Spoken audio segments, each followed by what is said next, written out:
Pure turmeric powder. ಇದು ಶಿವಮೊಗ್ಗ ನಮ್ಮ ಮನೆಯವರ ಜಮೀನಲ್ಲಿ ಅರಿಶಿನ ಬೆಳಿತೀವಿ. 100% ಪ್ಯೂರ್, ನೋ ಅಡಲ್ಟ್ರೇಷನ್. ಇಲ್ಲಿ ನೀವು ಯಾವ ಪ್ರಾಡಕ್ಟ್ ತೊಗೊಂಡ್ರು ಪ್ಯೂರ್ ಮಾತ್ರನೇ ಎಕ್ಸ್ಪೆಕ್ಟ್ ಮಾಡ್ಕೊಂಡು ಒಳಗಡೆ ಬರಬೇಕು ಸರ್. ಇದು ಅಗಸೆ ಬೀಜ ಫ್ಲ್ಯಾಕ್ಸ್ ಸೀಡ್ಸ್ ಚಟ್ನಿ ಪೌಡರ್. ಇದು ದಾಲ್ ಚಟ್ನಿ ಪೌಡರ್ ಒರಿಜಿನಲ್, ನಮ್ಮದೇ ಮ್ಯಾನುಫ್ಯಾಕ್ಚರಿಂಗ್ ಅಂತ, ನಮ್ಮದೇ ಇಂಗ್ರೀಡಿಯೆಂಟ್ಸ್, ರಾ ಇಂಗ್ರೀಡಿಯೆಂಟ್ಸ್ಗಳೆಲ್ಲ ಯೂಸ್ ಮಾಡಿರೋಂಥ ಇದು ದಾಲ್ ಚಟ್ನಿ ಪೌಡರ್ ಸರ್. ಇದು ರಾಗಿ ರೊಟ್ಟಿ ಹುಚ್ಚಲ್ ಚಟ್ನಿ ಕೇಳಿರ್ತಿರಲ್ಲ, ಆ ಥರ ಹುಚ್ಚಲ್ ಚಟ್ನಿ ಪೌಡರ್ ಸರ್. ಇದು ಕಡಲೆ ಬೀಜ ಚಟ್ನಿ ಪೌಡರ್. ಇದು ಒಳ್ಳೆ ಘಮ ಹೋಗಿರೋಂಥ ಮೇಲ್ಕೋಟೆ. ಇದನ್ನು ಸಿಂಪಲಾಗಿ ಹೇಳ್ಬೇಕಂತಂದರೆ ಮೇಲ್ಕೋಟೆ ಅಮ್ಮ ಅವರೇ ಮಾಡ್ತಾರೆ ಇದನ್ನು. ಮೇಲ್ಕೋಟೆ ಪುಳಿಯೋಗರೆ ಇದು ಕಂಪ್ಲೀಟಾಗಿ. ಇದು ಫಾರೆಸ್ಟ್, ಪ್ಯೂರ್ ಫಾರೆಸ್ಟ್ ತುಡುವೆ ಜೇನು. ಇನ್ನೊಂದು ಸರಿ ಹೇಳ್ತೀನಿ, ಕಾಡಲ್ಲಿರೋಂಥ ತುಡುವೆ ಜೇನು ಇದು. ಈ ಜೇನು ಸ್ಪೆಷಾಲಿಟಿ ಏನಂದರೆ ಸರ್, ಇದು ವರ್ಷಕ್ಕೆ ಒಂದೇ ಸರಿ ಮಾತ್ರ ತೆಗಿಯೋಕ್ಕಾಗತ್ತೆ ಈ ಜೇನನ್ನು. ಬೆಲ್ಲಕ್ಕೆ ಬರಬೇಕು. ಇದೊಂದು ಸ್ವಲ್ಪ ನ್ಯಾಚುರಲ್. ಇವಾಗ ಇದರಲ್ಲಿ ಕೆಮಿಕಲ್ ಇರೋಲ್ಲ, ಪ್ರಿಸರ್ವೇಟಿವ್ ಇರೋಲ್ಲ, ಆ್ಯಂಡ್ ಯಾವುದೇ ಥರ ಅಡಲ್ಟ್ರೇಟ್ ಮಾಡಲ್ಲ. ಇದು ಕೆಲವರಿಗೆ ಬಕೆಟ್ ಬೆಲ್ಲ, ಈ ಥರ ಬಕೆಟ್ ಬೆಲ್ಲನೂ ಇದೆ, ಅಚ್ಚು ಬೆಲ್ಲನೂ ಕೂಡ ಇದೆ. ಆ್ಯಂಡ್ ಮಸಾಲಾ ಜಾಗರಿ ನೋಡಿ, ಇದರಲ್ಲಿ ಪೆಪ್ಪರ್ ಮತ್ತು ಜಿಂಜರ್ ಅಂದರೆ ಶುಂಠಿ ಮತ್ತು ಕಾಳುಮೆಣಸು. ಅಥೆಂಟಿಕ್ ತಾಟಿ ಬೆಲ್ಲ, ನಮ್ಮಲ್ಲಿ ತಾಟಿ ಬೆಲ್ಲ ಕೂಡ ಸಿಗುತ್ತೆ. ಇದು ನಮ್ಮ ಕರ್ನಾಟಕದಲ್ಲಿಲ್ಲ ಈ ಪ್ರೊಡಕ್ಷನ್ನು, ಇದು ಕಂಪ್ಲೀಟ್ ತಮಿಳ್ನಾಡಿದೆ. Welcome to Shri organic millet world.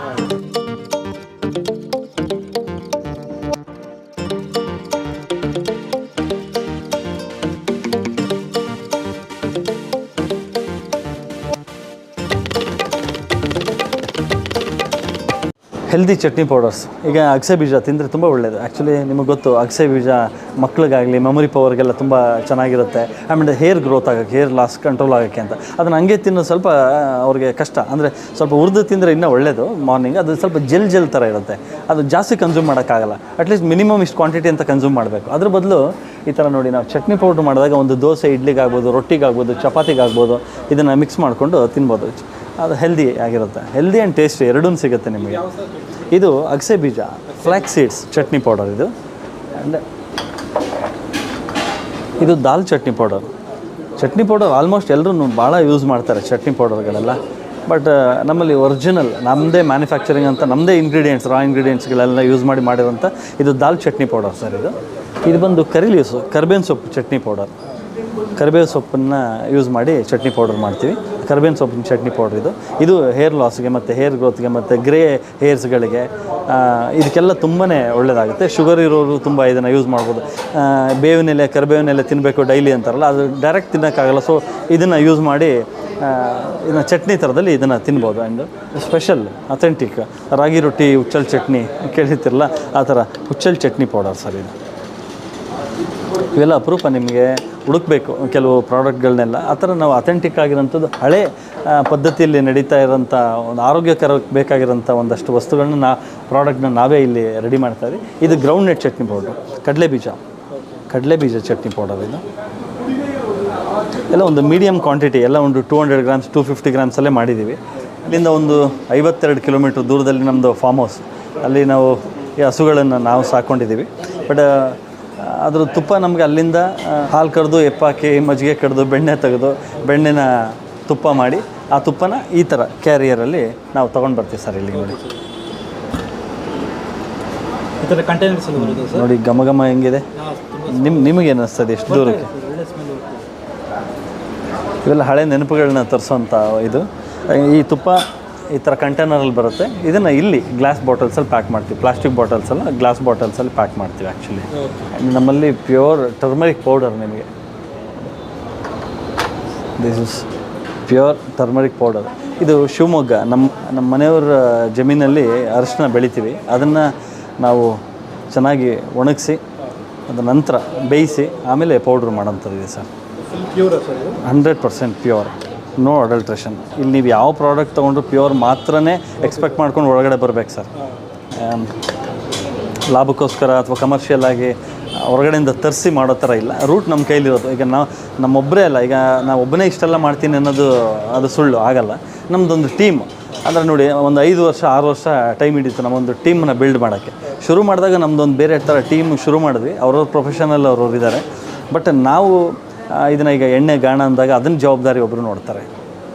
ತಿಪಟೂರಲ್ಲಿದೆ.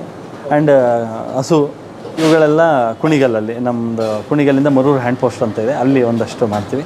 ಇನ್ನು ಕೆಲವು ಈ ಪ್ರಾಡಕ್ಟ್ ಎಲ್ಲ ನೋಡಿದ್ರಿ, ಇದೆಲ್ಲ ಕಂಪ್ಲೀಟಾಗಿ ನಾವು ಇಲ್ಲೇ ನಮ್ಮದು 2nd ಫ್ಲೋರಲ್ಲಿ ಇದೆಲ್ಲ ಮ್ಯಾನುಫ್ಯಾಕ್ಚರಿಂಗ್ ಕಂಪ್ಲೀಟಾಗಿ ಪುಳಿಯೋಗರೆ ನಿಮಗೆ ಅಥೆಂಟಿಕ್. ಈಗೆಲ್ಲ ಬೇಗ ಫಾಸ್ಟಾಗಿ ಒಂದಷ್ಟು ಬ್ರೇಕ್ಫಾಸ್ಟ್ ಮಾಡಬೇಕು, ಡ್ಯೂಟಿಗೆ ಹೋಗುವಾಗೆಲ್ಲ ಒಂದಷ್ಟು ಲೇಟ್ ಆಗಿಬಿಡುತ್ತೆ ಅನ್ನುವಾಗ ಒಳ್ಳೆ ಘಮ ಹೋಗಿರೋಂಥ ಮೇಲ್ಕೋಟೆ.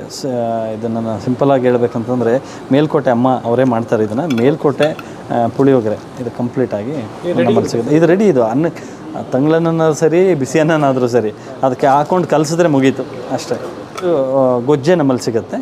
ಓಕೆ, ಇದಿಷ್ಟು ಕ್ವಾಂಟಿಟಿನಲ್ಲಿ ಒಂದು 2 kg ಅಕ್ಕಿ ಅನ್ನ, 2 kg ಅನ್ನಕ್ಕೆ ಕಲಸೋಷ್ಟು ಇರುತ್ತೆ ಇದರಲ್ಲಿ ಸರ್. 300 ಗ್ರಾಮ್ ಇರುತ್ತೆ. ಓಕೆ, ಆ್ಯಂಡ್ ಇದು ಬಂದು ಈಗ ಅವರು ಈಗ ಕಡಲೆಕಾಯಿ ಎಣ್ಣೆ ಯೂಸ್ ಮಾಡ್ತಾರೋ ಅಥವಾ ಕೊಬ್ಬರಿ ಎಣ್ಣೆ ಯೂಸ್ ಮಾಡ್ತಾರೋ, ಎಳ್ಳೆಣ್ಣೆ ಯೂಸ್ ಮಾಡ್ತಾರೋ, ಅವ್ರಿಗೆ ಬೇಕಾಗಿದ್ದ ಎಣ್ಣೆಗಳನ್ನ ಯೂಸ್ ಮಾಡಿಕೊಂಡು ಅದೇ ಥರ ಇದು ಅವರು ಗೊಜ್ಜನ್ನು ಮಾಡ್ಕೋಬೋದು. ಬೇಕಾದಷ್ಟು ಅವ್ರು ಲಿಮಿಟೆಡ್ ಮಾಡ್ಕೋಬೋದು. ಅದು ಇದು ಸೇಮ್, ಅದು ಇದು ಎರಡೂ ಒಂದೇ. ಅದು ಆಲ್ರೆಡಿ ನಾವು ಮಾಡಿರೋ ಗೊಜ್ಜು, ಇದು ಪೌಡ್ರ್, ಇದು ಮಿಕ್ಸ್, ಇದನ್ನು ಬೇಕಾದ್ರೆ ಯೂಸ್ ಮಾಡ್ಬೋದು ಸರ್. ಪುಳಿಯೋಗರೆ ಗೊಜ್ಜು ಇದು ಕಂಪ್ಲೀಟ್ ಮೇಲ್ಕೋಟೆ ಅಥೆಂಟಿಕ್ ಟೇಸ್ಟ್. ನೀವು ಒನ್ಸ್ ಇದು ಯೂಸ್ ಮಾಡಿದ್ರೆ ಖಂಡಿತವಾಗ್ಲೂ ನೀವು ಇದಕ್ಕೆ ಅಷ್ಟು ಡಿಮ್ಯಾಂಡ್ ಇದೆ. ಡೆಫಿನೆಟ್ಲಿ ರಿಪೀಟ್ ಅಂತೂ ಆಗೋದ್ರಲ್ಲಿ ಡೌಟೇ ಇಲ್ಲ, ಅಷ್ಟು ಚೆನ್ನಾಗಿರುತ್ತೆ ಆ್ಯಕ್ಚುಲಿ. ಆ್ಯಂಡ್ ಹನಿ, ಇದ್ರ ಬಗ್ಗೆ ಈಗ ಹನಿ ಎನ್ನುವಾಗಲೇ ಒಂದು ಮಾಫಿಯಾ, ಅದೊಂಥರ ದೊಡ್ಡ ಒರಿಜಿನಲ್ನ ಹುಡ್ಕೋದೇ ಒಂದು ಬಿಗ್ ಟಾಸ್ಕ್ ಜನಗಳಿಗೆ. ಹನಿ ಅಂದ ತಕ್ಷಣ ನೀವು ಒರಿಜಿನಲ್ಲ ಅಂತ ಕೇಳ್ತಾರೆ. ಮತ್ತು ಅದನ್ನು ಟೆಸ್ಟ್ ಮಾಡೋಕ್ಕೆ ಏನೇನೋ ಮೆಥಡ್ಗಳು, ನಿಜವಾಗ್ಲೂ ನನಗೆ ಗೊತ್ತಿಲ್ಲ ಅದನ್ನು ಹೆಂಗೆ ಟೆಸ್ಟ್ ಮಾಡೋದೆಲ್ಲ ಮೆಥಡ್ಗಳು. ಜನಗಳೇ ಒಂದಷ್ಟು ತಿಳ್ಕೊಂಬಿಟ್ಟಿದ್ದಾರೆ. ಬೆಂಕಿ ಕಡ್ಡಿಲಿ ಹಾಕಿ ಗೀರಿದ್ರೆ ಅದು ತಕ್ಷಣ ಹತ್ಕೊಳ್ಳುತ್ತೆ, ಆಮೇಲೆ ಪೇಪರಲ್ಲಿ ಹಾಕಿದ್ರೆ ಅದು ವೆಟ್ ಆಗೋಲ್ಲ, ಈ ಥರ ಎಷ್ಟು ಬೇಕಾದಷ್ಟು ಕಾನ್ಸೆಪ್ಟ್ಗಳು. ಆಮೇಲೆ ಫ್ರಿಜ್ಜಲ್ಲಿ ಇಟ್ಟರೆ ಸಕ್ಕರೆ ನೀರು ಕೆಳಗಡೆ ಬರುತ್ತೆ. ಆಮೇಲೆ ಇನ್ನೂ ತುಂಬ ಬಂದಾಗ ಕೆಲವು ಹೇಳ್ತಾ ಇರ್ತಾರೆ, ಪಾಪ ಅವ್ರ ಎಕ್ಸ್ಪೀರಿಯೆನ್ಸಲ್ಲಿ ಹೇಳ್ತಾ ಇರ್ತಾರೆ. ಈ ಅಡಲ್ಟ್ರೇಟ್ ಮಾಡಿರ್ತಾರೆ, ಸಕ್ಕರೆ ನೀರು, ಬೆಲ್ಲದ ನೀರು, ಆಮೇಲೆ ಜೋನಿ ಬೆಲ್ಲನ ಸೋಸ್ಬಿಟ್ಟು ಮಾಡ್ತಾರೆ. ಆಮೇಲೆ ಅದು ಚೈನಾದಲ್ಲಿ ಒಂದು ಶುಗರ್ ಅಂತೆ, ಅದು ಜೇನು ಥರನೇ ಇರುತ್ತಂತೆ ಆ್ಯಕ್ಚುಲಿ. ಜೇನೇನು ಬೇಕು ಆ ಥರ ಒಂದು 10% ಆಫ್ ಪ್ಯೂರ್ ಹನಿನ ತೊಗೊಂಡು ಬಾಕಿ 90% ಅದನ್ನು ಹಾಕಿದ್ರೆ ಗೊತ್ತೇ ಆಗಲ್ಲ ಅನ್ನೋ ಥರದಲ್ಲಿ ಇದೆಲ್ಲ ಒಂದಷ್ಟು ವಿಷಯಗಳಿದೆ. ಅದ್ರ ಬಗ್ಗೆ ಯಾವುದೂ ನನ್ನ ಗಮನವೂ ಕೊಡೋಲ್ಲ ಸರ್. ಯಾಕಂದರೆ ನಮಗೆ ಅದು ಬೇಡದೇ ಇರೋಂಥ ವಿಷಯ. ಅದು ನಮ್ಮಲ್ಲಿ ಪ್ರಾಮಾಣಿಕತೆ ಬಿಟ್ಟು ಇನ್ನೊಂದು ವಿಷಯನೇ ಬೇಡ. ಅದು ಎಂಥ ಪರಿಸ್ಥಿತಿ ಬಂದರೂ ಪ್ರಾಮಾಣಿಕವಾಗಿಯೇ ನಡಿಬೇಕು ಅನ್ನೋದಕ್ಕೋಸ್ಕರ ನಾವು ಹನಿ, ನಮ್ಮಲ್ಲಿ ಸ್ಟಾಕ್ ಎಲ್ಲ ಲಿಮಿಟೆಡೇ ಇರುತ್ತೆ. ತುಂಬ ನಾವು ಬಲ್ಕಲ್ಲಿ ಮಾಡ್ತೀವಿ, ನಾವು B2B ಮಾಡ್ತೀವಿ, ಬೇರೆಯವ್ರಿಗೂ ಮಾರಕ್ಕೆ ಕೊಡ್ತೀವಿ, ಆ ಥರ ಎಲ್ಲ ಕಾನ್ಸೆಪ್ಟ್ ಇಲ್ಲ. ನಮ್ಮ ಸ್ಟೋರಿಗೆ ಬರ್ಬೋದು, ಇಲ್ಲ ಅಂತಂದರೆ ಆನ್ಲೈನ್ ಬುಕ್ ಮಾಡ್ಬೋದು, ಮಾಡಿ ತೊಗೋಬೋದು. ಇದು ಫಾರೆಸ್ಟ್, ಪ್ಯೂರ್ ಫಾರೆಸ್ಟ್ ತುಡುವೆ ಜೇನು. ಇನ್ನೊಂದು ಸರಿ ಹೇಳ್ತೀನಿ, ಕಾಡಲ್ಲಿರೋಂಥ ತುಡುವೆ ಜೇನಿದು. ಈ ಜೇನು ಸ್ಪೆಷಾಲಿಟಿ ಏನಂದರೆ ಸರ್, ಇದು ವರ್ಷಕ್ಕೆ ಒಂದೇ ಸರಿ ಮಾತ್ರ ತೆಗಿಯೋಕ್ಕಾಗತ್ತೆ ಈ ಜೇನನ್ನು. ಈ ಜೇನು ಕಟ್ಟಿ 1 ವರ್ಷ ಆಗಿರ್ಬೇಕು ಆ್ಯಕ್ಚುಲಿ, ಆವಾಗ ಮೆಚೂರ್ಡ್ ಆಗುತ್ತೆ. ನೀವು ಒಂದು 8 months 7 monthsಲ್ಲೂ ತೆಗಿಬೋದು. ತೆಗೆದ್ರೆ ಏನಾಗುತ್ತೆ, ಅದ್ರ ಮರಿಗಳಿರುತ್ತೆ, ಅದನ್ನು ಹಿಂಡಿಬಿಡ್ತಾರೆ. ಅದು ವೈಟ್ ಹಾಲು ಥರ ಬರುತ್ತೆ, ಈ ಥರ ಬ್ರೌನ್ ಇರೋಲ್ಲ. ಇದಕ್ಕೇನು ಹೇಳೋದು, ಇದು ಕಂಪ್ಲೀಟ್ ಹಣ್ಣಾಗಿದೆ ಅಂತ ಲೆಕ್ಕ. ಅಂದರೆ ಒಂದು ಹಣ್ಣು ಹಣ್ಣಾದಾಗ ಮರದಲ್ಲಿ ಹಣ್ಣಾದಾಗ ಏನು ಕಲರ್ ಇರುತ್ತೋ, ಹೊರಗಡೆ ನಾವು ಬಿಸಿಲುಕಾಯಿ ಅಥವಾ ಚಿಕ್ಕದಿರುವಾಗಲೇ ಕುಯ್ದುಬಿಟ್ಟು ಅದಕ್ಕೆ ಪೌಡ್ರ್ ಹಾಕಿ ಹಣ್ಣು ಮಾಡೋದು, ಆ ಕಾನ್ಸೆಪ್ಟ್ ಥರ ಅಲ್ಲ ಇದು ಪ್ಯೂರ್ ಒರಿಜಿನಲ್ ತುಡುವೆ ಜೇನು. ಇದು ಮರದ ಪೊಟ್ರೆಗಳಲ್ಲಿ ಮತ್ತು ಕಲ್ಲು ಪೊಟ್ರೆಗಳಲ್ಲಿ, ಹುತ್ತದಲ್ಲಿ, ಅಂದರೆ ಈ ಮನುಷ್ಯರದ್ದು ನೆರಳು ಜಾಸ್ತಿ ಬೀಳದೇ ಇರೋ ಜಾಗನ ಇವು ಆಯ್ಕೆ ಮಾಡಿಕೊಂಡು ಕಟ್ತಾರೆ. ಅದು ಬಿಡ್ತಾರೆ ಮನುಷ್ಯ, ಅದನ್ನು ಹುಡುಕಿರ್ತಾರೆ. ನಮ್ಮ ಎಸ್ಟೇಟ್, ನಮ್ಮ ಚಿಕ್ಕಮಂಗ್ಳೂರಲ್ಲಿ ನಮ್ಮ ಮನೆಯವರು, ನಮ್ಮ ರಿಲೇಟಿವ್ಸ್ ಎಲ್ಲ ಇದ್ದಾರೆ. ಅಲ್ಲಿಗೆ ಒಂದಷ್ಟು ಜನ ಕೆಲಸಕ್ಕೆ ಬರ್ತಾರೆ. ಅವ್ರು ನೋಡ್ಕೊಂಡಿರ್ತಾರೆ, ಅವ್ರು ಕಾಡಲ್ಲೆಲ್ಲ ಓಡಾಡ್ತಾ ಇರ್ತಾರೆ, ಗುಡ್ಡಗಳಲ್ಲಿ, ಬೆಟ್ಟದಲ್ಲಿ ಅವ್ರು ನೋಡ್ಕೊಂಡಿರ್ತಾರೆ ಇಂಥ ಜಾಗದಲ್ಲಿದೆ ಅಂತ. ಇದು ಏಪ್ರಿಲ್ ಮೇ, ಇದು ಪರ್ಟಿಕ್ಯುಲರಾಗಿ ಇದ್ರ ಬಗ್ಗೆ ಗೊತ್ತಿರೋ 100% ಗೊತ್ತಿದೆ. ಏಪ್ರಿಲ್ ಮೇ ಟೈಮಲ್ಲಿ ಇದು ಮೆಚೂರ್ಡ್ ಆಗುತ್ತೆ. ಆವಾಗ ಇದನ್ನು ಕಿತ್ತು ಒಂದು ಬಿಳಿ ವಸ್ತ್ರದಲ್ಲಿ, ಹೊಸ ಒಂದು ಬಿಳಿ ವಸ್ತ್ರದಲ್ಲಿ ಅದನ್ನು ಹಾಕಿ ಫಿಲ್ಟ್ರ್ ಮಾಡಿ ತರ್ತೀವಿ. ಆದರೂ ಅದು ಕೆನೆಗಳೆಲ್ಲ ಒಂದೊಂದು ಟೈಮ್ ಕೆನೆ ಕಟ್ಕೊಂಡ್ಬಿಡುತ್ತೆ. ಸ್ವಲ್ಪ ಕೆನೆ ಜಾಸ್ತಿ ಇದ್ದು ಅದನ್ನ ಫಿಲ್ಟ್ರ್ ಆಗೋಕ್ಕೆ ಬಿಡಲಿಲ್ಲ ಅಂದರೆ ಕ್ಯಾನಲ್ಲಿಟ್ಟು ಒಂದಷ್ಟು ಟೈಮ್ ಫಿಲ್ಟ್ರ್ ಆಗಬೇಕದು. 1 ತಿಂಗಳು 1.5 ತಿಂಗಳು ಈ ಥರ ಫಿಲ್ಟ್ರ್ ಆಗಬೇಕು. ಆಗಿಲ್ಲ ಅಂತಂದರೆ ಏನಾಗುತ್ತೆ, ಬಿಳಿ ಕೆನೆ ಬರುತ್ತೆ. ಜನಗಳು ಸ್ವಲ್ಪ ಕನ್ಫ್ಯೂಸ್ ಮಾಡ್ಕೊತಾರೆ. ಆ ಥರ ನಮಗೂ ಆಗಿದೆ. ಮತ್ತು ಗ್ಯಾಸ್ ಫಾರ್ಮ್ ಆಗುತ್ತೆ. ಓಪನ್ ಮಾಡಿದ ತಕ್ಷಣವೇ ಈ ಥರ ಭಗ್ ಅಂತ ಗ್ಯಾಸ್ ಓಪನ್ ಆಗುತ್ತೆ, ಹೊಗೆ ಬರೋ ಚಾನ್ಸಸ್ ಬರುತ್ತೆ ಆ್ಯಕ್ಚುಲಿ. ನಮಗೂ ಅದೆಲ್ಲ ಒಂಥರ ಖುಷಿ ಅಂತ. ಓಕೆ, ಒರಿಜಿನಲ್ ಅಂದರೆ ಈ ಫೀಲ್ ಇರುತ್ತೆ ಅಂತ. ಇದನ್ನು ಜನ ಒಂದು ಸ್ವಲ್ಪ ಕನ್ಫ್ಯೂಸ್ ಮಾಡ್ಕೋತಾರೆ. ಯಾಕಂದರೆ ಈ ಅಡಲ್ಟ್ರೇಷನ್ನೇ ನೋಡಿ ವೆರೈಟಿಗಳು ನೋಡಿ ಇದೇಂಗೆ ಈ ಥರ ಬರ್ತಾಯಿದೆ, ಬಿಳಿ ಬರ್ತಾಯಿದೆ, ಈ ಥರ ಎಲ್ಲ ತಂದಿದ್ದಾರೆ. ಆಮೇಲೆ ಅವ್ರಿಗೆ ಗೊತ್ತಾಗಿದೆ ಆ್ಯಕ್ಚುಲಿ ಕ್ವಾಲಿಟಿ ಅಂದರೆ ಏನು ಅಂತ. ಯೂಸ್ ಮಾಡಿದವರು ಮತ್ತೆ ಬರ್ತಾರೆ ಸರ್. ಇದಕ್ಕೇನು ಅಂತರ ಸೆಲ್ಫ್ ಲೈಫು ಇಷ್ಟೇ ವ್ಯಾಲಿಡಿಟಿ ಅಂತ ಏನಿಲ್ಲ. ವರ್ಷಾನುಗಟ್ಟಲೆ ಇದನ್ನು ಹೀಗೆ ಸ್ಟೋರ್ ಮಾಡ್ಬೋದು, ಫ್ರಿಜ್ಜಲ್ಲಿಡೋ ಅವಶ್ಯಕತೆಯೂ ಇಲ್ಲ. Medicine content, pure medicine content, ಮಕ್ಕಳಿಗಾಗಲಿ ದೊಡ್ಡವ್ರಿಗಾಗಲಿ, ಕೆಮ್ಮಿಗೆ, ಕಫಕ್ಕೆ ಮತ್ತು ಬೇರೆ ಮೆಡಿಸನ್ಸ್ಗೆ ಪ್ಯೂರ್ ಒರಿಜಿನಲ್ ಹನಿ ಬೇಕಂತಾರಲ್ಲ, ಖಂಡಿತವಾಗ್ಲೂ ಶ್ರೀ ಆರ್ಗ್ಯಾನಿಕ್ ಮಿಲೆಟ್ ವರ್ಲ್ಡಲ್ಲಿ ಕಾಡಿನ ಜೇನು ಅದು ತುಡುವೆ ಜೇನು ಮಾತ್ರ ಸಿಗುತ್ತೆ ನಮ್ಮಲ್ಲಿ. One quality, no confusion sir. ಇದು ಸ್ವಲ್ಪ ಇದಿದೆ, ಇದೊಂದು 500 ರೂಪಾಯಿದಿದೆ, ಇದು 1000 ರೂಪಾಯಿದಿದೆ, ಆ ಥರ ಕನ್ಫ್ಯೂಷನ್ ಇಲ್ಲ. ಒಂದೇ ತುಡುವೆ ಜೇನು ಮಾತ್ರ ಸಿಗುತ್ತೆ ಸರ್. ಒಂದು ಕ್ವಾಲಿಟಿ, ಒಂದು ಪ್ರೈಸ್ ನಮ್ಮಲ್ಲಿ ಅಷ್ಟೇ. ಸಕ್ಕರೆ ಬದಲಿಗೆ ಆಲ್ಟರ್ನೇಟ್ ಆಗಿ ಬೆಲ್ಲ, ಅದೇ ಶುಗರ್ ಕೇನಲ್ಲೇ ಮಾಡಿರೋಂಥ ಬೆಲ್ಲ. ಅದರಲ್ಲಿ ಏನಂತಂದರೆ ಕೆಮಿಕಲ್ ಇರಲ್ಲ ಆ್ಯಂಡ್ ನ್ಯಾಚುರಲ್ ಆಗಿರುತ್ತೆ, ಮತ್ತು ಬಣ್ಣ ಉಪಯೋಗಿಸಲ್ಲ. White always danger. ನೀವು ಟ್ಯಾಬ್ಲೆಟಿಂದ ತೊಗೊಂಡ್ರು ವೈಟ್ ಅನ್ನೋದು ಸಕ್ಕರೆ ಆಗಲಿ, ಟ್ಯಾಬ್ಲೆಟ್ಗಳಾಗಲಿ, ಮೈದಾ ಆಗಲಿ, ಇದು ಯಾವುದು ಈ ವೈಟಲ್ಲಿರೋಂಥ ಒಂದಷ್ಟು ವಸ್ತುಗಳು ತುಂಬಾ ತಿನ್ನೋದ್ರಲ್ಲಿ ಡೇಂಜರ್ ಇರುತ್ತೆ ಸರ್. ಹಾಗಾಗಿ ಅದನ್ನು ಬಿಟ್ಟು ಬೆಲ್ಲಕ್ಕೆ ಬರಬೇಕು. ಇದೊಂದು ಸ್ವಲ್ಪ ನ್ಯಾಚುರಲ್. ಇವಾಗ ಇದರಲ್ಲಿ ಕೆಮಿಕಲ್ ಇರಲ್ಲ, ಪ್ರಿಸರ್ವೇಟಿವ್ ಇರಲ್ಲ, ಆ್ಯಂಡ್ ಯಾವುದೇ ಥರ ಅಡಲ್ಟ್ರೇಟ್ ಮಾಡಲ್ಲ. ಇದೆಲ್ಲ ಬೆಲ್ಲದ ಗಾಣ ಕೇಳಿರ್ತಾರೆ, ಎಣ್ಣೆ ಗಾಣ ಹೆಂಗೋ ಹಂಗೆ ಬೆಲ್ಲದ ಗಾಣ ಇರುತ್ತೆ. ಅದಕ್ಕೆ ಆಲೆಮನೆ ಅಂತಲೂ ಹೇಳ್ತಾರೆ. ಆ್ಯಕ್ಚುಲಿ ನಾವು ನಮ್ಮ ಟೀಮಲ್ಲೇ ಇರೋಂಥ ಒಂದು ಸ್ನೇಹಿತರ ಕಡೆಯಿಂದೆಲ್ಲ ನಾವು ಒಂದಷ್ಟು ಪ್ರಕ್ಯೂರ್ ಮಾಡಿಕೊಂಡು ಈ ಬೆಲ್ಲದ ಗಾಣದಲ್ಲಿ ನಾವು ನಮಗೆ ಬೇಕಾಗಿರೋ ಕ್ವಾಲಿಟಿ ಕೆಡದೇ ಇರೋ ಥರ, ಮತ್ತು ತುಂಬ ಗ್ರೇಡಿಂಗ್ ಮಾಡಿ ಕಲ್ಲು ಗಿಲ್ಲು ಏನು ಸಿಗದೆ ಇರೋ ಥರ ಅಷ್ಟು ಅಥೆಂಟಿಕ್ಕಾಗಿ ನಾವು ಸ್ವೀಟ್ ಮಾಡ್ಬೋದು, ಕಾಫಿ ಮಾಡ್ಬೋದು, ಟೀ ಮಾಡ್ಬೋದು. ಸಕ್ಕರೆ ಬದಲಿಗೆ ಇದನ್ನು ಹಾಕಿದಾಗ ಅದರಲ್ಲಿ ಏನೂ ವ್ಯತ್ಯಾಸನೇ ಗೊತ್ತಾಗದೇ ಇರೋ ಥರದಲ್ಲಿ ಅಷ್ಟು ಚೆನ್ನಾಗಿರೋಂಥ ಒಂದು ನ್ಯಾಚುರಲ್ ಆರ್ಗ್ಯಾನಿಕ್ ಜಾಗ್ರಿ ಪೌಡರ್ ನಮ್ಮಲ್ಲಿದೆ. ಇದರಲ್ಲಿ ಹಲವಾರು ಥರ ಇದೆ. ಏನೇನು ಎಕ್ಸ್ಪೆಕ್ಟ್ ಮಾಡ್ತಾರೆ ಈಗ ಜಾಗ್ರಿ ಪೌಡರ್, ಇದು ಕಾಫಿ ಟೀಗೆ ನಮ್ಮಲ್ಲಿ ಇಲ್ಲೂ ನಾವು ಕಾಫಿ ಟೀ ಮಾಡ್ತಾಯಿದ್ದೀವಲ್ಲ, ಪ್ರತಿಯೊಂದೂ ನಾವು ಏನು ಕಾಫಿ ಟೀ ಹೆಲ್ದಿ ಬೆವರೇಜಸ್ ಮಾಡ್ತಾಯಿದ್ದೀವಿ ಅದೆಲ್ಲ ಈ ಪೌಡ್ರಿಂದನೇ ಮಾಡ್ತೀವಿ. ಜಾಗ್ರಿ ಬಾತ್ ಮಾಡೋದು ಕೂಡ ನಮ್ಮಲ್ಲಿ, ಸ್ವೀಟ್ ಮಾಡೋದೆಲ್ಲ ಇದೇ ಪೌಡ್ರ್ ಸರ್. ನಾವಿಲ್ಲಿ ನಾವು ತೋರಿಸೋದನ್ನು ಕ್ವಾಲಿಟಿಯಾಗಿ ತೋರಿಸಿ ಮಾಡೋದನ್ನು ಬೇರೆ ಥರ ತಂದು ಕಾನ್ಸೆಪ್ಟೇ ಇಲ್ಲ ಸರ್. ಇದು 200 ರೂಪಾಯಿ ಅಂದರೆ 200 ರೂಪಾಯಿದೇ ಹಾಕಿ ನಾವು ಜಾಗ್ರಿ ಬಾತ್ ಮಾಡ್ತೀವಿ. 200 ರೂಪಾಯಿ ಬೆಲ್ಲನೇ ಹಾಕಿ ನಾವು ಟೀ ಕಾಫಿನೂ ಮಾಡ್ತೀವಿ. 200 ರೂಪಾಯಿ ಬೆಲ್ಲನೇ ನಾವು ಸೇಲ್ ಕೂಡ ಮಾಡ್ತೀವಿ ಇಲ್ಲಿ. ಅದೇ ಇದು ಎಸ್ ನಿಮ್ಮ ಕ್ವಶನ್ ಒಂದು ನಾನೇ ಮರ್ತಿದ್ದೆ, ಸಾರಿ, ಥ್ಯಾಂಕ್ ಯು. ಆ್ಯಂಡ್ ಇದರಲ್ಲಿ ಎಷ್ಟೋ ಜನ ಬೆಲ್ಲ ಉಪಯೋಗಿಸಲ್ಲ. ಏನಕ್ಕೆ ಅಂತಂದರೆ ಹಾಲ್ಗೆ ಹಾಕಿದ್ರೆ ಹೊಡೆಯುತ್ತೆ, ಕಾಫಿ ಟೀ ಮಾಡೋಕ್ಕಾಗಲ್ಲ ಈ ಕಾನ್ಸೆಪ್ಟ್. ಯಾಕೆಂದರೆ ಅದು ಕೆಮಿಕಲ್ ಮಿಕ್ಸ್ ಆಗಿದ್ದರೆ ಅವ್ರಿಗೆ ಪ್ರೊಡಕ್ಷನ್ ಜಾಸ್ತಿ ಬೇಕು ಅಂದಾಗ ಆ ಥರ ಮಾಡಿ ಕೆಮಿಕಲ್ ಮಿಕ್ಸ್ ಮಾಡಿ ಅದು ಬೆಲ್ಲ ಮಾಡಿರ್ತಾರೆ. ಸೊ ಹಂಗಾಗಿ ಹಾಲ್ಗೆ ಹಾಕಿದ್ರೆ ಹೊಡೆಯುತ್ತೆ. ನಮ್ಮಲ್ಲಿರೋ ಬೆಲ್ಲ ಹಾಲ್ಗೆ ಹಾಕಿದ್ರೆ ಖಂಡಿತ ಹೊಡೆಯಲ್ಲ. ಆರಾಮಾಗಿ ನೀವು ಹಾಲು, ಸ್ವೀಟು, ಟೀ, ಕಾಫಿ ಏನು ಬೇಕಾದರೂ ಮಾಡ್ಬೋದು, ಹೊಡೆಯೋದಿಲ್ಲ. ಇದು ಗ್ಯಾರಂಟಿಡ್. ಯಾಕೆ ಅಂತಂದರೆ ಎವ್ರಿ ಡೇ ನಾವು 400-500 ಟೀ ಮಾಡ್ತಾಯಿದ್ದೀವಿ ಇದೇ ಬೆಲ್ಲದಿಂದ. ನಮಗೆ ಯಾವ ಕಂಪ್ಲೇಂಟ್ ಇದುವರೆಗೂ ಬಂದಿಲ್ಲ. ಆ ಥರ ವಿಷಯನೇ ಇಲ್ಲ ಇದರಲ್ಲಿ. ಇಲ್ಲದ ಪೌಡ್ರ್ ಬೇಕಾಗಿರುತ್ತೆ. ಕೆಲವರಿಗೆ ಬಕೆಟ್ ಬೆಲ್ಲ, ಈ ಥರ ಬಕೆಟ್ ಬೆಲ್ಲನೂ ಇದೆ.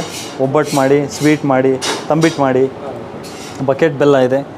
ಆ್ಯಂಡ್ ಅಚ್ಚು ಬೆಲ್ಲ ಇದೆ. ಕೆಲವರಿಗೆ ಅಚ್ಚು ಬೆಲ್ಲ, ಈಗ ನಮ್ಮ ಮನೇಲೂ ನಮ್ಮ ಅಮ್ಮವರೆಲ್ಲ ತುಂಬಾ ಇಷ್ಟಪಡ್ತಾರೆ ಅಚ್ಚು ಬೆಲ್ಲ. ಅವ್ರಿಗೆ ಅಂದರೆ ಈ ವೆರೈಟಿನಲ್ಲಿ ಒಂದಷ್ಟು ಚೇಂಜಸ್ಗಳು ಅವ್ರಿಗೆ ಸಿಗುತ್ತೆ. ಅಂದರೆ ಇದು ಉಪಯೋಗ ಆಗುತ್ತೆ ಮಾಡೋಕ್ಕೆ, ಒಬ್ಬಟ್ಟು ಮಾಡೋಕ್ಕಾಗಲಿ ಎಲ್ಲದಕ್ಕೂ. ಅಚ್ಚು ಬೆಲ್ಲನೂ ಕೂಡ ಇದೆ. ಆ್ಯಂಡ್ ಈ ಅಚ್ಚು ಬೆಲ್ಲ ಕೂಡ ಸಿಗುತ್ತೆ. ಆ್ಯಂಡ್ ಮಸಾಲ ಬೆಲ್ಲ, ಮಸಾಲ ಜಾಗ್ರಿ ನೋಡಿ. ಇದರಲ್ಲಿ ಪೆಪ್ಪರ್ ಮತ್ತು ಜಿಂಜರ್ ಅಂದರೆ ಶುಂಠಿ ಮತ್ತು ಕಾಳುಮೆಣಸು ಇದು ಮಿಕ್ಸ್ ಆಗಿರುತ್ತೆ. ಆಲೆ ಮನೇಲಿ ಮಾಡುವಾಗಲೇ ಒಂದಷ್ಟು ಮೆಡಿಸನ್ ಲೆವೆಲ್ಗೆ ಇದನ್ನು ಮಾಡ್ತೀವಿ. ಇದು ಕಾಫ್ಗೆ ಮತ್ತು ಥ್ರೋಟ್ ಇನ್ಫೆಕ್ಷನ್ಸ್ಗೆ ಇದಕ್ಕೆಲ್ಲದಕ್ಕೂ ಯೂಸ್ ಆಗುತ್ತೆ. ಕಷಾಯ ಮಾಡೋದಾದರೆ ಟೀ ಕಾಫಿಗೂ ಹಾಕ್ಬೋದು. ಈಗ ಮಸಾಲ ಟೀ, ಮಸಾಲ ಕಾಫಿ ಅಂತ ಎಲ್ಲ ಹೇಳ್ತಾರಲ್ಲ, ಆ ಥರದಲ್ಲಿ ಅದನ್ನು ಯೂಸ್ ಮಾಡ್ಬೋದು. ಒಳ್ಳೆ ಕುಡಿದ್ರೆ ಹಂಗೆ ಫೀಲ್ ಈ ಥರ ಅನಿಸುತ್ತೆ.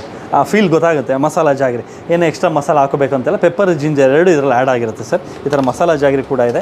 ಆ್ಯಂಡ್ ಇದನ್ನು ಅಷ್ಟೇ, ಇದನ್ನು ಹಾಲ್ಗೆ ಹಾಕಿದ್ರೆ ಏನು ಹೊಡೆಯಲ್ಲ, ಡೋಂಟ್ ವರಿ. ಆ್ಯಂಡ್ ಇದಕ್ಕೂ ಮೀರಿ ಇನ್ನೂ ಒಂದು ಬೆಲ್ಲ ಇದೆ. ಈಗ ಎಷ್ಟೋ ಜನ ಹೇಳ್ತಾರೆ ಬೆಲ್ಲ ಅಂದರೆ ಹೀಟ್, ಕಬ್ಬಲ್ಲಿ ಮಾಡಿರೋದ್ರಿಂದ ಬೆಲ್ಲ ಹೀಟ್ ಆಗುತ್ತೆ, ಕೋಲ್ಡ್ ಇರಬೇಕು, ಮತ್ತು ಶುಗರ್ ಇರೋರು ಯೂಸ್ ಮಾಡ್ಬೋದು ಅನ್ನೋದಕ್ಕೆ ಒಂದು ನಮ್ಮಲ್ಲಿ ಆಲ್ಟರ್ನೇಟ್ ಇದೆ. ಅದು ತಾಟಿ ಬೆಲ್ಲ, ಅಥೆಂಟಿಕ್ ತಾಟಿ ಬೆಲ್ಲ. ನಮ್ಮಲ್ಲಿ ತಾಟಿ ಬೆಲ್ಲ ಕೂಡ ಸಿಗುತ್ತೆ. ಇದು ನಮ್ಮ ಕರ್ನಾಟಕದಲ್ಲಿಲ್ಲ ಈ ಪ್ರೊಡಕ್ಷನ್ನು. ಇದು ಕಂಪ್ಲೀಟ್ ತಮಿಳ್ನಾಡಿದೆ. ಈಗ ನೀವು ರೋಡ್ ಸೈಡಲ್ಲೆಲ್ಲ ಇಟ್ಕೊಂಡು ಮಾರ್ತಾ ಇರ್ತಾರೆ, ವೆಹಿಕಲ್ ಹೋಗುವಾಗೆಲ್ಲ ನೋಡಿರ್ತೀರ ಒಂದು ಜಂಕ್ಷನ್ಗಳಲ್ಲಿ. ಅದರಲ್ಲಿ ಈ ಬುಟ್ಟಿ ಮಾತ್ರ ಒರಿಜಿನಲ್ಲು, ಒಳಗಡೆ ಇರೋದಲ್ಲ. ಒಳಗಡೆ ಇರೋದು ನಾರ್ಮಲ್ ನಾವು ಏನು ಮಾಡ್ತಾಯಿದ್ದೀವೋ ಅದೇ ಬೆಲ್ಲ. ಅದು ಡೈಗಳನ್ನ ಮಾಡಿ ಆ ಥರ ಶೇಪ್ನ ತಂದು ಮಾಡಿರ್ತಾರೆ ಅಷ್ಟೇ. ಅದು ಅಡಲ್ಟ್ರೇಟೆಡ್ ಬೆಲ್ಲ ಅದಲ್ಲ ಆ್ಯಕ್ಚುಲಿ. ಇದು ಒರಿಜಿನಲ್ ತಾಟಿ ಬೆಲ್ಲ. ಇದು ಒರಿಜಿನಲ್ ತಾಟಿ ಬೆಲ್ಲ ಅಂದರೆ ಏನು ಆ್ಯಕ್ಚುಲಿ, ಈ ತಾಟಿ ನಿಂಗು ನೈಟಲ್ಲೆಲ್ಲ ಮಾರ್ಕೊಂಬರ್ತಾರೆ ಸರ್. 3 ಕಣ್ಣು ಇರುತ್ತಲ್ಲ ತಾಟಿ ನಿಂಗು, ಬ್ಲ್ಯಾಕ್ ಕಾಯಿ, ಒಂದು ತೆಂಗಿನಕಾಯಿ ಥರ ಇರುತ್ತೆ, ತೆಂಗಿನ ಎಳ್ನೀರು ಥರ ಇರುತ್ತಲ್ಲ, ಅದ್ರದ್ದು ಆ್ಯಕ್ಚುಲಿ. ಅದರಲ್ಲಿ ಮಾಡಲ್ಲ.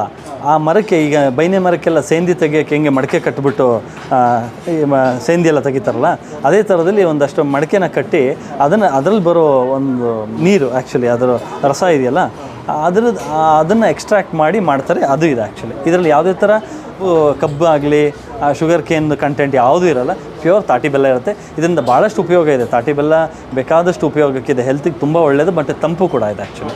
ಅದು ಕೂಡ ನಮ್ಮಲ್ಲಿ ಸಿಗುತ್ತೆ ಸರ್. ನೀವು ಈ ಸ್ಟೋರಿಗೆ ಬಂದಾಗ ನಿಮಗೊಂದು 70-80 ವರ್ಷಗಳ ಹಿಂದೆ ಯಾವ ಥರ ಇತ್ತು ಒಂದಷ್ಟು ಈ ಅಟ್ಮಾಸ್ಫಿಯರ್, ಆ ಫೀಲ್ ಅದು ನಿಮ್ಗೆ ಇಲ್ಲಿ ಸಿಗುತ್ತೆ. ಸ್ಟೋರಿಗೆ ಬಂದು ತೊಗೊಂಡ್ರೆ ನೀವು ಇನ್ನೂ ಇದ್ರ ಜೊತೆಗೆ ಬೇಕಾದಷ್ಟು ಪ್ರಾಡಕ್ಟ್ಗಳಿದೆ, ಅದನ್ನೆಲ್ಲ ಎಕ್ಸ್ಪೀರಿಯೆನ್ಸ್ ಮಾಡ್ಬೋದು, ಇದನ್ನು ಅರೋಮಾ ನೋಡ್ಬೋದು, ಟೇಸ್ಟ್ ನೋಡ್ಬೋದು, ಮತ್ತು ಫುಡ್ಗೆ ಹಾಕಿ ತಿಂದು ನೋಡ್ಬೋದು. ಅಕಸ್ಮಾತ್ ಬರೋಕ್ಕಾಗಿಲ್ಲ, ದೂರದಲ್ಲಿ ಇದ್ದೀನಿ ಅಂತ ಅಂದರೆ ಖಂಡಿತವಾಗ್ಲೂ ನಾವು ಕೊರಿಯರ್ ಮತ್ತು ಪೋರ್ಟರ್ ಮುಖಾಂತರ ಕಳಿಸ್ಕೊಡ್ತೀವಿ ಸರ್. ಏನೇನು ಪ್ರಾಡಕ್ಟ್ಸ್ ಇದೆ ಸರ್? ಬೇಕಾದಷ್ಟಿದೆ. ನಾವು ಮಿಲೆಟ್ಸಲ್ಲಿ ನಿಮಗೆ ಲಾಸ್ಟ್ ಟೈಮು ಗೊತ್ತಿತ್ತು ನಿಮಗೆ, ಮಿಲೆಟ್ಸಲ್ಲಿ ನಾವು ಸ್ಪೆಷಲಿಸ್ಟ್ ಆ್ಯಕ್ಚುಲಿ. ಮಿಲ್ಲೆಟ್ ನಮ್ಮಲ್ಲಿ ಫುಡ್ ಕೂಡ ಸಿಗುತ್ತೆ. ನಮ್ಮಲ್ಲಿ ಹೋಟೆಲ್ ಇದೆ ನೋಡಿ ಇಲ್ಲಿ. ಈ ಹೋಟೆಲಲ್ಲಿ ನಿಮಗೆ ಕಂಪ್ಲೀಟಾಗಿ no rice, no wheat, no rava, no maida, no soda, no chemical, no refined oil, no colour, no sugar, no preservative, ಇದು ಯಾವುದೂ ಇರಲ್ಲ ನಿಮಗೆ. ಬಟ್ ಆದರೂ ಬಿಸಿಬೇಳೆಭಾತ್ ಸಿಗುತ್ತೆ, ಪೊಂಗಲ್ ಸಿಗುತ್ತೆ, ಉಪ್ಪಿಟ್ಟು ಸಿಗುತ್ತೆ, ಜಾಗರಿ ಭಾತ್ ಸಿಗುತ್ತೆ, ಪಡ್ಡು ಸಿಗುತ್ತೆ, ಪುಟ್ಟು ಸಿಗುತ್ತೆ, ಉತ್ತಪ್ಪಂ ಸಿಗುತ್ತೆ, ಕರ್ಡ್ ರೈಸ್ ಸಿಗುತ್ತೆ, ಚಪಾತಿ ಸಿಗುತ್ತೆ, ಇಡ್ಲಿ ಸಿಗುತ್ತೆ, ಎಲ್ಲ ಥರದ ದೋಸೆ ಸಿಗುತ್ತೆ, ಮತ್ತು ಮಕ್ಕಳಿಗೆ ಸ್ನ್ಯಾಕ್ಸ್ ಕೂಡ ಸಿಗುತ್ತೆ. ಸಮೋಸ, ಕಟ್ಲೆಟು, ಉದ್ದಿನೋಡ, ಮಸಾಲೋಡ ಎಲ್ಲ ಮಿಲೆಟಲ್ಲಿ ಇರುತ್ತೆ ಸರ್. ಕಂಪ್ಲೀಟ್ ಅದ್ರಲ್ಲಿ ನಾವು ರಿಫೈನ್ಡ್ ಆಯಿಲ್ ಕೂಡ ಯೂಸ್ ಮಾಡಲ್ಲ. ಕಂಪ್ಲೀಟ್ ಡೆಫಿನೆಟ್ಲಿ ಇದನ್ನು ಎಕ್ಸ್ಪೀರಿಯೆನ್ಸ್ ಮಾಡ್ಬೋದು. ಇಲ್ಲೇ ಊಟ ಮಾಡಿ ಇದ್ರ ಟೇಸ್ಟ್ ನೋಡಿಕೊಂಡು ಇಲ್ಲಿರೋ ಪದಾರ್ಥಗಳನ್ನ ತೊಗೊಂಡೋಗಿ ಮನೆಯಲ್ಲೂ ಮಾಡ್ಕೊಬೋದು. ನಮ್ಮದು ಗಾಣ ಇದೆ, ಎಣ್ಣೆ ಗಾಣ ಇದೆ. ಕಂಪ್ಲೀಟಾಗಿ ಈ ಎಣ್ಣೆ ಗಾಣಗೆ ಇದೆಲ್ಲ ಎಣ್ಣೆ ಏನು ಕೂಡ ನಾವೇ ಮಾಡ್ತೀವಿ. ನಾನು ಹೇಳಿದ್ನಲ್ಲ ಸರ್, ರೂಟ್ ನಮ್ಮ ಕೈಲಿರುವಂಥದ್ದು, ನಾವು ಮಾಡ್ತಾ ಇದೀವಿ ಸರ್. ಇದು ಲೊಕೇಶನ್ ಬಂದು ಮಲ್ಲೇಶ್ವರಂ 10ನೇ cross, Shri organic millet world, near Asha food camp. ಅದು ತುಂಬ ಹಳೆ ಹೋಟೆಲ್, ಅದ್ರ ಪಕ್ಕ ಇರುತ್ತೆ ಸರ್. ಇದು BJP ಆಫೀಸ್ ರೋಡ್ ಆ್ಯಂಡ್ ಕಾಡು ಮಲ್ಲಿಕಾರ್ಜುನ ದೇವಸ್ಥಾನ ರೋಡ್ ಬರುತ್ತೆ ಇದು ಆ್ಯಕ್ಚುಲಿ.